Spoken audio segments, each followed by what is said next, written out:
Allahumma salli wa sallim wa barik alaihi wa ala alihi. Ini disebut amalan apa tadi? Zikir. Karena kita sedang membahas tentang zikir. Baik, sekarang yang kedua, masih ingat? Tadi kalau seorang sedang berzikir, maka konsekuensinya dia akan apa terhadap Allah? Ingat. Yang kedua, dekat. Pertanyaan saya, apakah setiap orang yang mengucapkan astagfirullah menjadi ingat kepada Allah? Itu masalahnya. Banyak orang pasca sholat mengatakan astagfirullah, tapi kalimat itu tidak mengingatkan dia dengan Allah. Itu masalah utamanya. Assalamualaikum warahmatullahi wabarakatuh. Assalamualaikum warahmatullahi wabarakatuh. Astagfirullah. Astagfirullah. Astagfirullah. Halo? Gimana? Anda salam langsung ngecek status. Lisan Anda astagfirullah, tapi tangan Anda megang handphone. Pikiran Anda melihat status. Sebagian orang bahkan merespon urusan dunia. Bagaimana istighfar bisa berkorelasi dengan itu semua? Itu masalah utamanya. Jadi semua kalimat ini ketika diucapkan bingkainya adalah zikir. Mampukah Anda mengucapkan istighfar ini yang langsung mengingatkan Anda dengan Allah Subhanahu wa taala? Ini poin besarnya. Nah, tahan. Saya berikan rahasia besar dulu di sini. Kenapa Anda mesti mengucapkan kalimat ini? Buka Al-Quran surah ke-71. Surah apa itu? Surah apa? Nuh. Bukan Al-Ma'arij. Al-Ma'arij 70.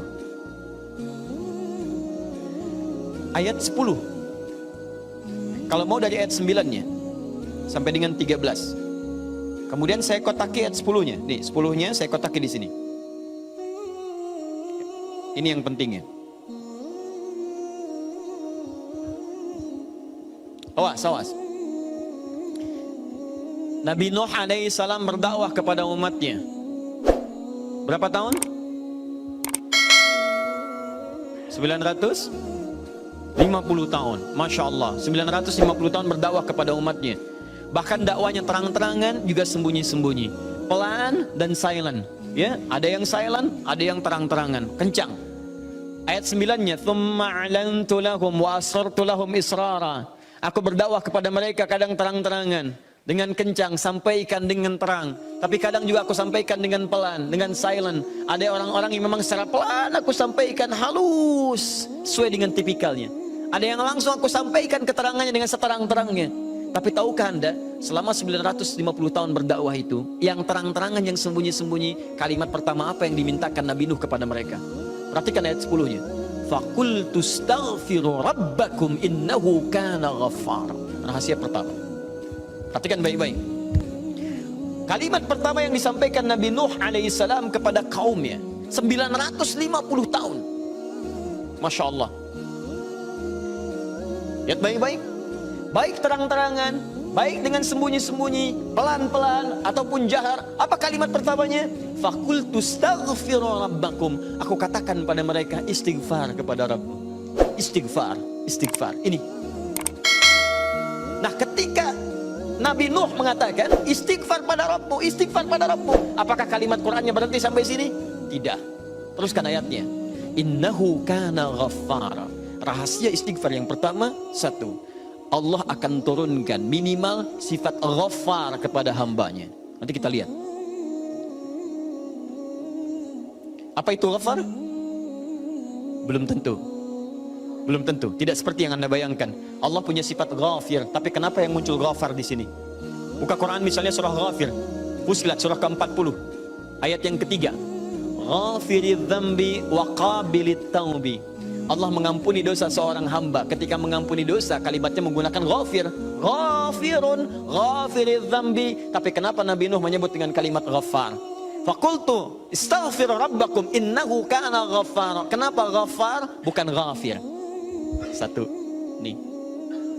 Dua, teruskan ayatnya, ayat 11.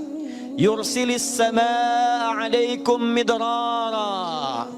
Dua, orang yang sering istighfar, maka Allah akan turunkan keberkahan lewat curah hujan yang lebat. Curah hujan, hujan yang berkah. Masya Allah. Ada hujan membawa berkah, ada hujan membawa?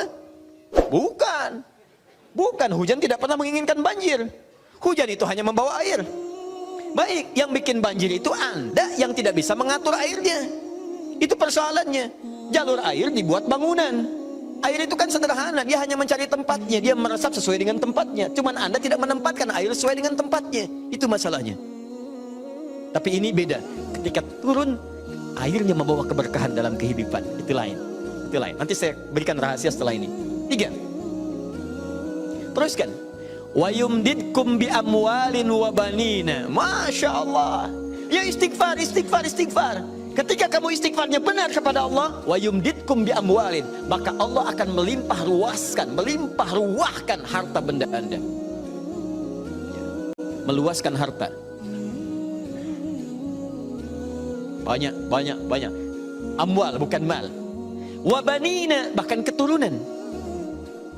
Teruskan. 1, 2, 3, 4 keturunan. Allahu Akbar. Lihat faedah istighfar. 5. Wa yaj'al lakum jannatin, dan Allah akan limpahkan kepadamu kebun-kebun yang indah. Awas jangan dilihat kebunnya, karena kalau Anda lihat orang-orang Arab pada saat itu, mereka emas sudah banyak, Bu. Emas banyak, walaupun masih banyak di Indonesia. Ada Mas Asep, Mas Johar, Mas Sodia. Ya, tapi wujudnya beda, ya, wujudnya beda. Di sana emas banyak, perak banyak, bangunan megah. Tapi yang mereka belum dapatkan itu adalah kenikmatan pemandangan yang elok. Kebun-kebun, ya, isinya ada anggur, bawahnya kemudian ada sungai-sungai. Karena itu orang yang paling kaya di masa-masa dulu di kalangan-kalangan Arab adalah orang yang memiliki kebun-kebun yang indah. Kalau cuma emas, yang lain punya. Abu Jahal tuh nggak bangga dengan emasnya. Ya, Abu Lahab tidak bangga dengan emasnya. Apa yang mereka banggakan adalah kedudukan dalam kehidupan dan harta-harta yang seperti yang digambarkan. Tapi semua itu tidak mampu menjadikan mereka sebagai hamba di hadapan Allah Subhanahu wa taala. Poin yang paling besar, kalau disebutkan jannat dalam arti kebun-kebun dalam urusan dunia, itu maksudnya kenyamanan hidup. 5. Kenyamanan atau kemapanan hidup.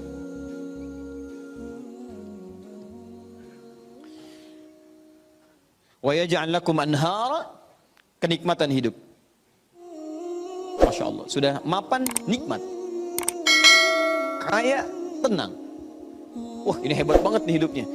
Dosanya diampuni oleh Allah, kemudian hidupnya berkah, hartanya melimpah, keturunannya juga luar biasa gitu kan. Setelah itu hidupnya nyaman, mapan dan nikmat. Kurang apa lagi? Antum pilih mana? Kaya tapi gelisah atau miskin tapi tenang? Jangan pilih yang ketiga, saya tidak berikan. Nah, tahan sebentar. Lihat sini. Jadi ketika Anda diminta istighfar, astagfirullah, astagfirullah, astagfirullah, ternyata di antara esensi kalimat istighfar itu bukan kalimat biasa. Anda mampu mengucapkannya dengan baik, maka Allah turunkan kemuliaan lewat lisan Nabi Nuh itu. Faqultu astaghfiru rabbakum innahu kana ghaffara yursilis samaa 'alaikum midrara wa yumdidkum bi amwalin wa banina wa yaj'al lakum jannatin wa yaj'al lakum anhara. 6 kemuliaan bagi orang yang sangat senang beristighfar kepada Allah Subhanahu wa taala. Tapi ini masih urusan dunia. Akhiratnya belum selesai. Pilih mana? Miskin masuk surga atau kaya masuk neraka? Miskin masuk surga. Kasihan. Kenapa tidak kaya masuk surga? Ya itu pilihan dari saya. Ya. Ini pilihan dari Al-Quran. Saya kan tidak mengatakan jangan pilih yang ketiga. Itu yang pertama tadi. Ya. Lihat sini. Ini jaminan kehidupan dunianya. Mana akhiratnya? Ya Allah, kalau cuma dikasih dunia saya tidak mau. Jangan-jangan saya dunianya bahagia, akhiratnya nestapa. Maka adakah faidah dari istighfar atau kehidupan akhirat saya? Kamu mau minta surga yang mana? Orang-orang surga biasa, saya berikan pada pelaku istighfar surga seluas langit dan bumi. Quran surah ketiga ayat 133. Ayat 133, paling kanan sebelah atas. Lihat, di sini hidupnya lapang, di sini surganya seluas lapangan. Lapangannya apa? Bukan lapangan dunia. Perhatikan lapangan akhirat. Wasari'u ila maghfirah. Bergegaslah Anda untuk memohon ampunan Allah. Maghfirah, turunan kata dari istighfar, minta ampun. Bukankah istighfar minta ampun? Ayo cepat, bergegas, rajin, cepat. Orang yang rajin istighfar, cepat istighfar. Lihat, wa jannatin arduhas samawati wal ard. Maka kami akan sediakan harapan baginya menyediakan tempat kembalinya surga seluas langit dan bumi, dan digolongkan ahli istighfar sebagai orang-orang yang takwa. Uiddat lil muttaqin, kami siapkan untuk orang takwa. Siapa orang takwa dimaksud? Awal ayatnya wasari'u ila maghfirah, surga seluas langit dan bumi. Masya Allah. Silakan kalau mau kopro, berhenti di mana tuh? Ya.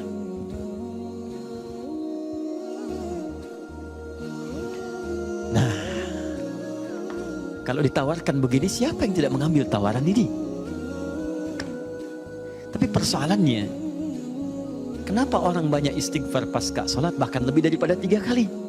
Astagfirullah, astagfirullah, astagfirullah, astagfirullah, astagfirullah, astagfirullah. Tapi mapan juga tidak. Cek. Ya, silahkan dia. 6 ini tidak diraih, keberkahan juga tidak didapatkan, dan seterusnya.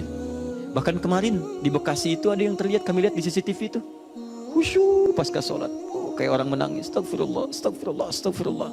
Sudah tenang, lihat kanan kiri itu tas orang dirogok begini. Kok bisa tuh astagfirullah lagi ibu juga? Ya? Apa yang salah?